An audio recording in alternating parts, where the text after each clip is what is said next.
Bonjour à tous, eh bien prenons un instant aujourd'hui pour lire et méditer un passage du livre du ciel de Luisa Picaretta. Au nom du Père qui m'a créé, du Fils qui m'a sauvé et du Saint-Esprit qui me sanctifie. Amen. Jésus, je m'immerge en toi, dans ton acte unique et éternel d'amour, dans ta divine volonté, dans cet acte primordial, incessant, continuel. Je m'unis à toi, je m'identifie à toi, je me consume en toi, je fonds ma volonté dans la tienne, je la fusionne dans la tienne.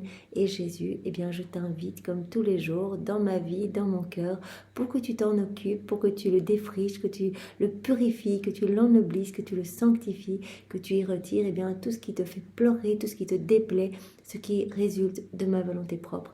Arrache toutes ces mauvaises choses, Seigneur, et recrée cet espace indispensable pour que ta divine volonté puisse vraiment se déployer, qu'elle puisse être souveraine en moi, qu'elle puisse agir et opérer à partir de mon humanité, dont je te fais l'offrande une fois de plus aujourd'hui.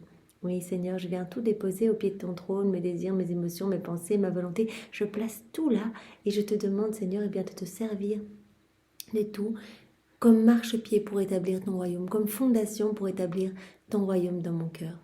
Seigneur, tu es mon roi, mon bien, mon tout, et je veux vraiment que tu viennes sanctifier, voilà, complètement tous mes regards, que tu viennes toi-même parler à travers ma bouche, que tu viennes à chaque instant respirer dans mon souffle, que ce soit toi dans toutes mes actions, toi dans chacun de mes pas, toi dans chacun de mes battements de cœur. Je veux me couler complètement en toi, je veux fondre mon humanité dans la tienne, fondre mon humanité dans ta divinité, pour perdre le rien que je suis, Seigneur.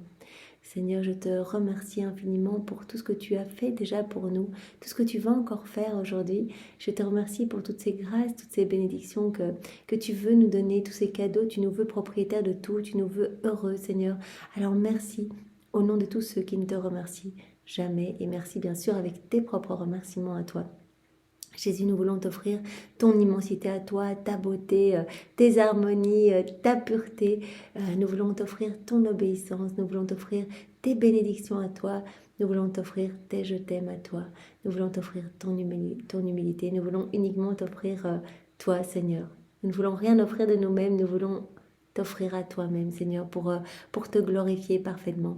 Nous voulons à chaque instant te recouvrir de l'amour de ta maman, l'amour du Père, l'amour de l'Esprit Saint, l'amour trinitaire et de tous les actes d'amour de tous les saints de tous les temps refaits dans ta divine volonté pour qu'ils soient sanctifiés.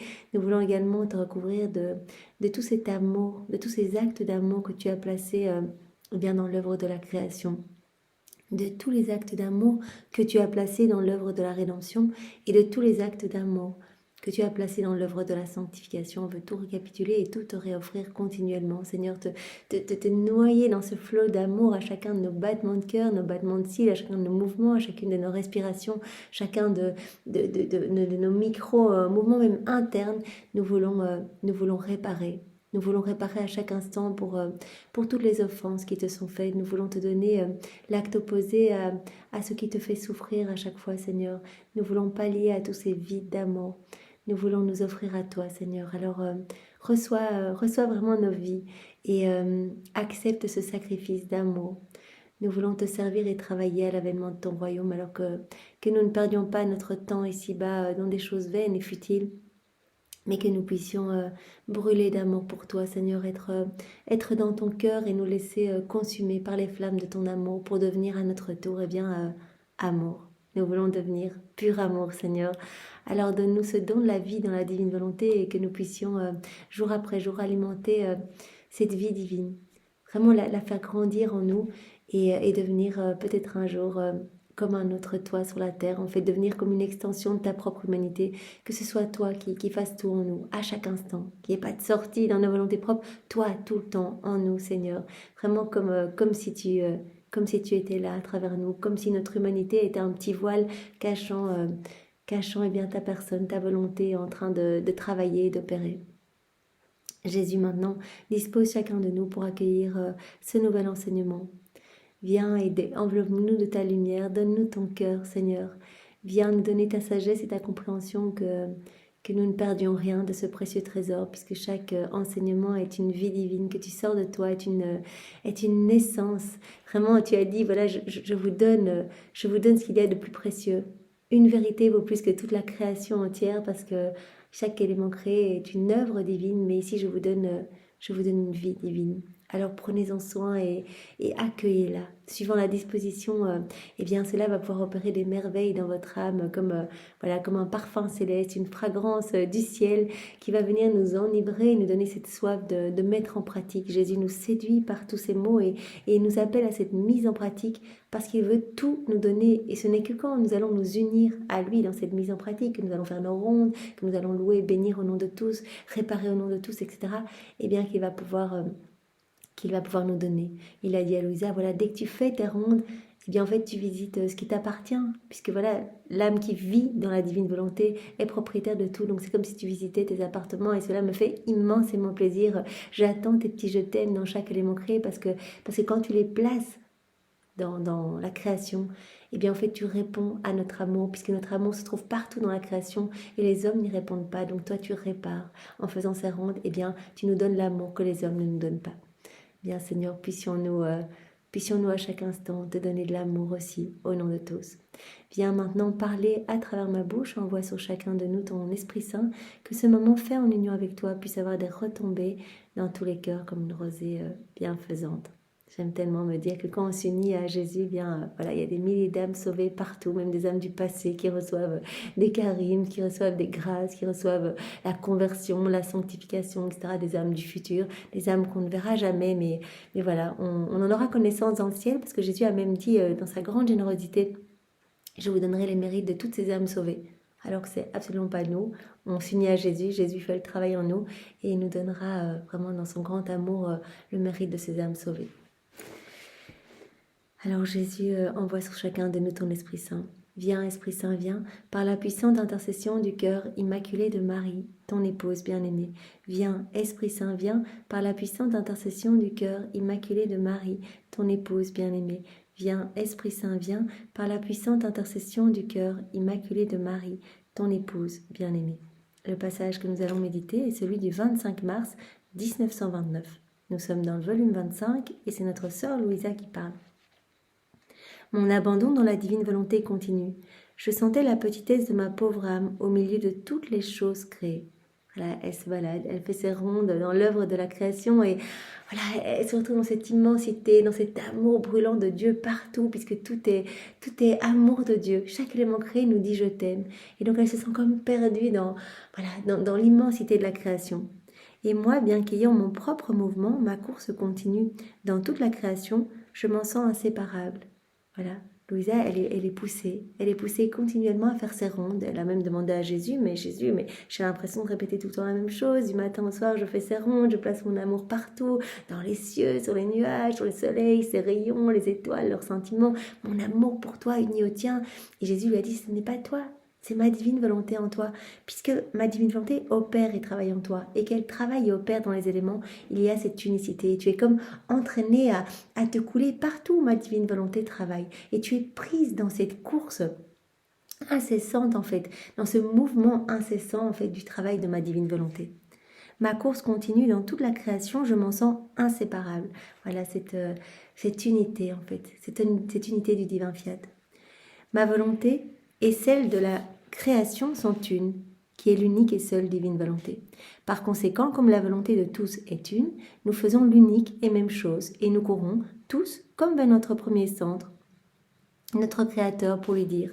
Voilà, elle se sent appelée à courir avec la création vers le trône de la majesté suprême pour dire « Ton amour nous a créés et c'est ce même amour qui nous rappelle à toi. » Dans une course vertigineuse pour te dire « Nous t'aimons pour chanter tes louanges, pour chanter ton inextinguible et interminable amour. » Ainsi, sortant à nouveau de son centre pour continuer notre course qui n'a pas d'arrêt, nous ne faisons qu'entrer et sortir de son divin sein pour former notre ronde d'amour, notre course amoureuse vers notre Créateur. Voilà, toutes ces rondes, en fait, et l'âme de Louisa est dans cet élan de suivre la divine volonté partout. En fait, c'est pour continuellement glorifier, aimer au nom de tous. Elle est vraiment dans ce mouvement d'amour continuel et elle le fait au nom de tous. Quand c'est fait dans la divine volonté, c'est au nom de tous. Donc voilà, quand nous faisons nos rondes, et bien quelque part, nous sommes dans ce mouvement, dans cet acte primordial, nous sommes dans ce mouvement de la divine volonté. cette course amoureuse vers notre Créateur pour l'aimer. Et donc, voilà, nous pouvons prendre tous les éléments créés avec nous, placer nos je t'aime sur eux et vraiment nous faire comme la voix de ces éléments pour louer, bénir, adorer, remercier. Voilà. Et tandis que je courais avec la création tout entière pour former ma course d'amour vers la divine majesté, mon toujours aimable Jésus se manifestant hors de moi me dit « Ma fille, celle qui vit dans ma volonté est liée à toute la création. » Voilà, elle est liée. Quand on vit dans la divine volonté, comme Adam au début, eh bien, il était dans ce lien d'unicité parce que partout où travaille la divine volonté, eh bien, il y a cette unité. Donc l'âme qui vit dans la divine volonté, eh bien, est liée à toute la création.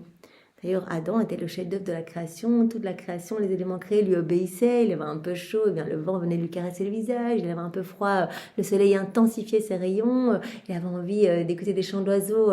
Les oiseaux venaient lui faire une symphonie magnifique, etc. Donc, il était vraiment dans cette unité, en fait, dans cette unité complète. Cette unité que nous avons perdue, qu'il a perdue en quittant la divine volonté, ou quelque part, il a rompu en fait tous les canaux de communication avec son créateur, mais aussi avec la création, et donc il était comme perdu en fait. Les éléments créés ne l'ont plus reconnu, puisque la divine volonté opère toujours dans les éléments créés et n'opère plus dans l'homme, et donc il y a vraiment cette séparation en fait.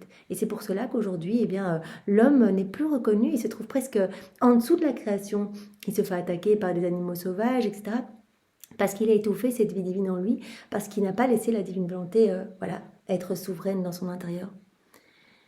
Ma fille, celle qui vit dans ma volonté, est liée à toute la création. La création ne peut être sans cette heureuse créature, pas plus que la créature ne peut se détacher des choses créées, car la volonté de l'une et de l'autre étant une, laquelle est ma divine volonté.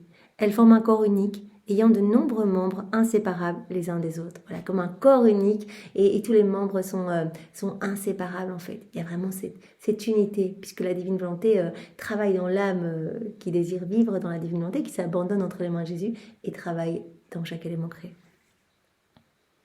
Je regarde celle qui vit dans ma divine volonté et je vois les cieux. Je reporte mon regard sur elle et je vois son soleil. Mes regards ravis par tant de beauté se fixent davantage sur elle et je trouve sa mère. Donc l'âme qui vit dans la divine volonté enclôt tout en elle en fait. À chaque fois qu'elle va faire des actes en union avec Jésus, bien, il va y avoir une nouvelle création, nouveaux cieux, nouveau soleil, nouvelle floraison, nouvelles étoiles, etc. À chaque fois qu'on s'unit à Jésus, eh bien vraiment il y a de nouvelles créations dans notre âme. Jésus dit à chaque fois que je regarde vers elle, eh bien je vois mes cieux, je vois mes étoiles, je vois la mer, etc. dans cette âme. En somme, je vois en elle toutes les variétés de chaque chose créée et je dis « Ô puissance de mon divin fiat, combien tu rends belle pour moi celle qui vit en toi. Tu lui donnes la primauté sur toute la création. » Voilà, l'homme dans la divine volonté eh bien, a la primauté sur la création. C'est le chef-d'œuvre comme l'était Adam. Donc l'âme qui va se replonger dans la divine volonté, eh bien, va avoir la primauté sur les éléments créés. Tu lui donnes la course si rapide qu'elle court plus que le vent. Voilà, en faisant ces rondes, Jésus avait même dit à Louisa, eh bien, sois les pas du vent et poursuis tous les actes de ma divine volonté pour y placer ton amour. Elle se fait plus rapide, dans sa course si rapide qu'elle court plus que le vent, et dépasse toute chose. Elle est la première à entrer dans mon divin centre pour me dire « Je t'aime, je te glorifie, je t'adore ». Et en formant son écho dans toute la création, tout se répète après elle ces charmants refrains. Donc elle a la primauté sur tout, elle va dire quelque chose, l'âme dans la divine volonté qui va dire Jésus, je t'adore ». Et bien ces « je t'adore » vont se répercuter partout comme en écho, partout sur chaque élément créé. Donc cela va faire une symphonie magnifique d'amour partout sur la terre et dans le ciel. En fait, partout la divine volonté travaille, eh bien, il va y avoir cette répétition. Jésus, je t'aime. Eh bien, partout, que ce soit sur les éléments créés, partout sera répété ce je t'aime, mais également les bienheureux, les saints qui vont répéter, la Vierge Marie va répéter, etc. Ma fille, c'est pourquoi je mets tant d'amour à te manifester tout ce qui concerne ma divine volonté.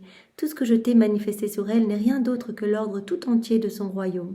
Et tout cela devait être manifesté depuis le début de la création, si Adam n'avait pas péché. Voilà, en fait, toutes ces vérités magnifiques que nous pouvons recevoir en lisant les écrits du ciel, eh bien, elles auraient été manifestées à Adam s'il était resté complètement dans la divine volonté.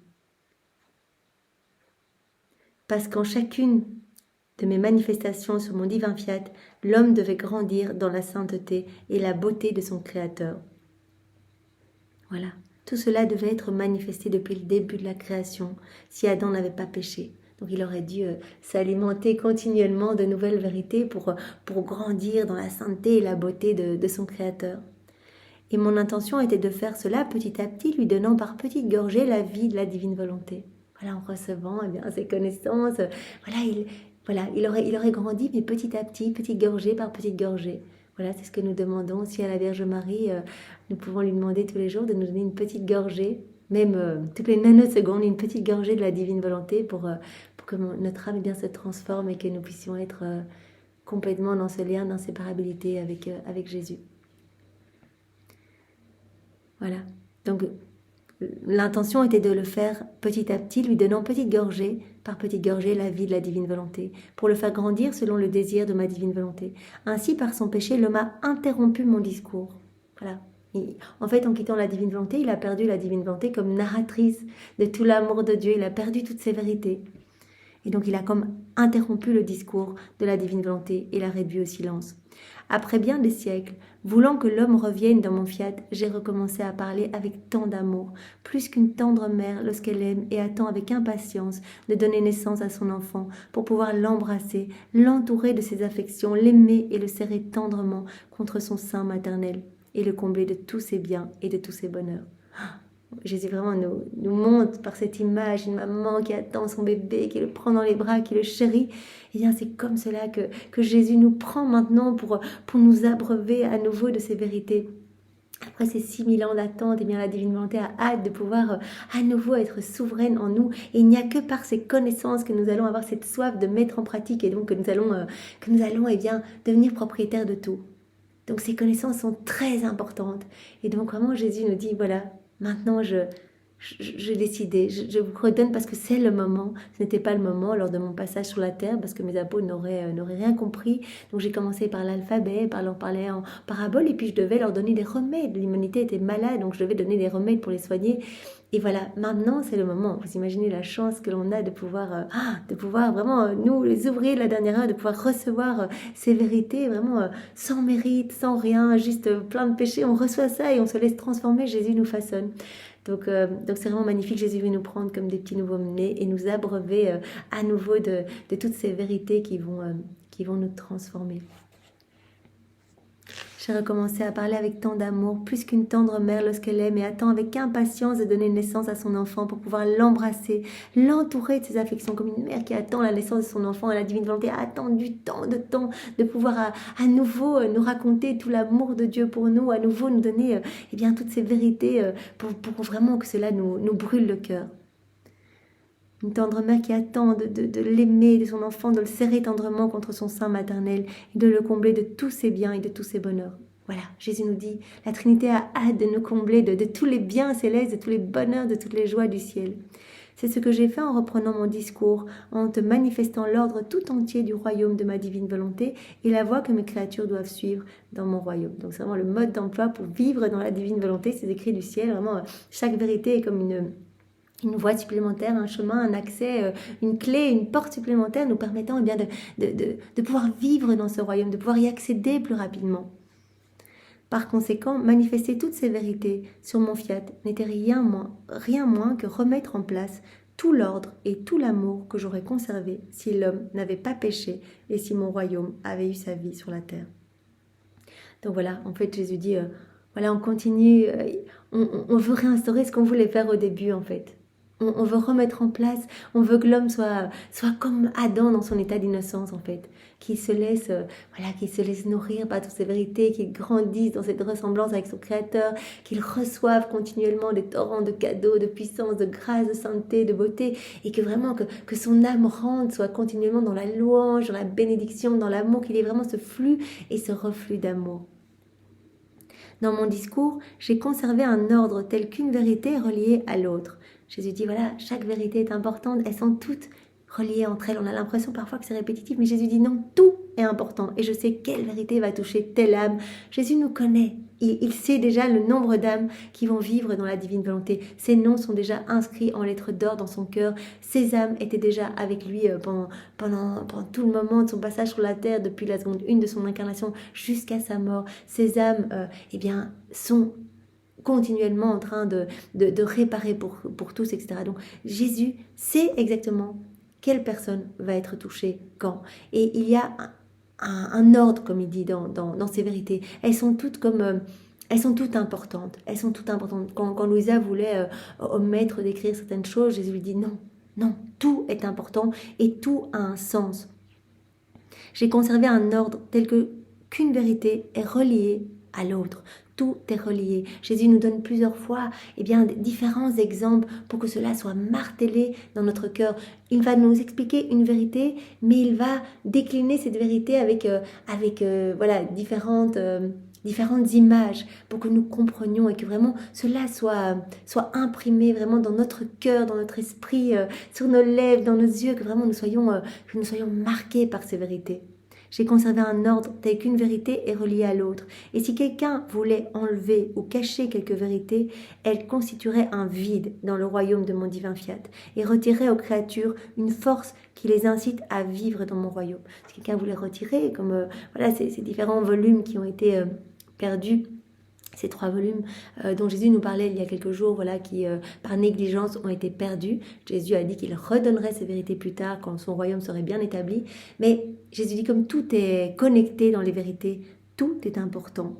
Tout est important. Et donc l'âme qui volontairement omettrait ou cacherait ces vérités, elle retirerait aux créatures une force qui les inciterait à vivre dans mon royaume. En fait, chaque vérité concernant ma divine volonté est une place qu'elle occupe pour régner parmi les créatures, ainsi qu'une voie et un endroit libre qu'elle trouve pour en prendre possession. Donc c'est vraiment un accès supplémentaire pour les hommes, pour vraiment pouvoir rentrer plus facilement dans le royaume de la divine volonté. Ainsi, toutes les vérités que je t'ai dites sont si bien reliées entre elles que si quelques-unes étaient enlevées, on verrait alors en ce point comme un ciel sans étoiles, un espace vide sans soleil, une terre sans floraison. Voilà, il prend cet exemple. Si on commence à retirer certaines parties ou à lire une partie des écrits du ciel et dire voilà, j'ai compris en gros, je commence. C'est très bien de commencer directement à mettre en pratique, mais Jésus dit que tout se tient et que vraiment si on n'a que très peu de connaissances finalement, ou qu'on en omet, qu'on ne parle que de certaines choses, etc., finalement c'est comme un ciel où il manquerait les étoiles. Tout se complète et tout vient nous transformer pour que vraiment nous soyons ces enfants de lumière en fait. Voilà, donc c'est important. C'est vrai que nous avons commencé par le tome 11, mais c'est très important, parce que c'est à partir du tome 11 que Jésus parle de la divine volonté vraiment de manière concrète. Mais c'est très important de lire aussi tous les volumes d'avant, bien sûr, et de se laisser transformer, parce qu'en même temps qu'il transforme Louisa, il nous transforme nous. Jésus, il ne fait pas que parler comme ça ou nous enseigner, il nous donne en même temps. Donc il nous parle de quelque chose, il nous parle d'une vertu, il nous la donne en même temps. Il nous parle de la douceur, il nous parle de l'obéissance, de la pureté d'intention, de la simplicité, etc. Il nous donne cela. Et donc cela permet à notre âme d'être travaillée pour accueillir, pour accueillir mieux ce don de la vie dans la divine volonté. Donc tout est important. Donc ne vous dites pas que vous allez faire un volume et arrêter. Tout est important si vous voulez vraiment pouvoir avoir cette soif de recevoir ce don, cette soif. Et il suffit d'avoir la soif, de demander continuellement et il nous le sera donné parce que c'est le plan de Dieu pour chacun de nous et il se réjouit quand une âme demande ce don, quand une âme donne son fiat, etc. Voilà. En fait, dans toutes ces vérités que je t'ai dites, il y a le renouveau de la création tout entière et en chaque vérité, mon fiat plus que le soleil veut se remettre en action. C'est le renouveau de la création tout entière. Et plus que le soleil, mon fiat veut se remettre en action, tout comme je l'ai fait dans la création. Et en étendant son voile de lumière sur toute chose, mon fiat veut leur donner tant de grâce, au point de leur donner sa main créatrice pour les faire revenir dans le sein de sa divine volonté. Donc chaque vérité, c'est comme si... en fait, ce sont des grâces supplémentaires que l'on reçoit pour pouvoir saisir la main de Dieu qui veut nous ramener à cette place d'Adam dans son état d'innocence. Faire revenir dans le sein de sa divine volonté. Par conséquent, tout ce que je t'ai dit sur ma divine volonté a une importance telle que cela me coûte plus que la création tout entière. Ça, c'est comme on l'avait dit précédemment. Parce que c'en est le renouveau. Et lorsqu'un acte est renouvelé, il demande le double d'amour. Et pour que ce soit plus sûr, nous plaçons une double grâce et une double lumière à donner aux créatures. Voilà, c'est C'est comme si on avait cette deuxième chance, c'est comme un renouveau de la création. Et donc, Jésus dit, voilà, comme c'est un renouveau, on donne 2 fois plus de grâce. On donne 2 fois plus de grâce pour vraiment qu'on soit sûr que l'homme soit touché, soit séduit et revienne à nous. Nous plaçons une double grâce et une double lumière à donner aux créatures pour que nous n'ayons pas à connaître la seconde souffrance, peut-être plus douloureuse que la première que nous avons eue au commencement de la création, lorsque l'homme pécha et forma en lui l'échec de notre amour, de notre lumière et du précieux héritage de notre suprême volonté. Pour ne pas à revivre cet échec, cette souffrance de voir son amour, l'amour de Dieu bafoué, eh bien, voilà, les âmes qui vont se plonger dans les écrits du ciel vont recevoir des flots d'amour, des flots de grâce, des flots de lumière, une compréhension divine de ces écrits, etc. Le Seigneur va donner cette soif de s'y replonger, etc. Pour qu'on ne lâche jamais. D'ailleurs, il le dit, il n'y a pas de retour possible. Vous vous plongez dans les écrits du ciel et là, je viens me faire la sentinelle de votre âme, je ne vous lâche plus jusqu'à quand vous atteignez ce 4e niveau de vie dans la divine volonté. On l'espère tous. Maintenant, voilà, cela dépendra des actes que l'on va faire, de notre intensité à appeler Jésus. Mais Jésus, en tout cas, nous donnera toutes les lumières nécessaires pour ce retour à lui et cette profonde transformation de notre âme. C'est pourquoi je suis si attentif à ce que rien ne soit perdu de ce que je te dis sur ma divine volonté, car ces vérités ont une importance telle que si certaines devaient être cachées, ce serait comme si l'on voulait déplacer le soleil ou faire sortir la mer de ses rivages. Voilà, Jésus utilise encore un autre exemple pour dire, voilà, si vous commencez à vouloir cacher ces vérités, et là on est au stade où, voilà, Louisa elle écrit et on parle de la publication de ses écrits, donc il dit, voilà, si par négligence, eh bien certaines personnes, tes confesseurs, eh bien, cachent certains écrits, eh bien, ce serait comme un ciel sans étoiles. Ce serait comme si on essayait de déplacer le soleil. Ce serait comme si on faisait sortir la mer de ses rivages. Puisque tout a un sens, tout est beau, tout est magnifique. C'est une naissance divine, c'est une vie divine que Dieu sort de lui. Chaque vérité nous permet vraiment de rentrer plus intensément dans ce royaume et d'en devenir propriétaire. Qu'adviendra-t-il de la terre ? Qu'adviendrait-il de la terre si vraiment on voulait déplacer le soleil, etc. Pense-y toi-même. Et c'est ce qui arriverait si l'une des vérités que je t'ai manifestées sur ma divine volonté était absente. Donc tout est important et le Seigneur nous demande vraiment de parcourir ses écrits avec beaucoup d'amour et il viendra nous aider à tout accueillir et que chacun de ces mots bénis puisse vraiment profondément opérer cette purification dans notre âme, cette transformation. Merci Seigneur, vraiment tu nous parles depuis quelques jours de l'importance de ces vérités que tu nous donnes, de la beauté, des trésors que tu nous donnes en fait. Merci infiniment et donne-nous cette grâce d'être toujours constante, de pouvoir jour après jour avancer dans les écrits du ciel et puis une fois que nous avons fini les 36 volumes, recommencer au premier et voilà, te laisser agir en nous, Seigneur. Merci, Seigneur, infiniment avec tes propres remerciements. Au nom de tous, au nom du Père et du Fils et du Saint-Esprit. Amen. Soyez tous bénis. Au revoir.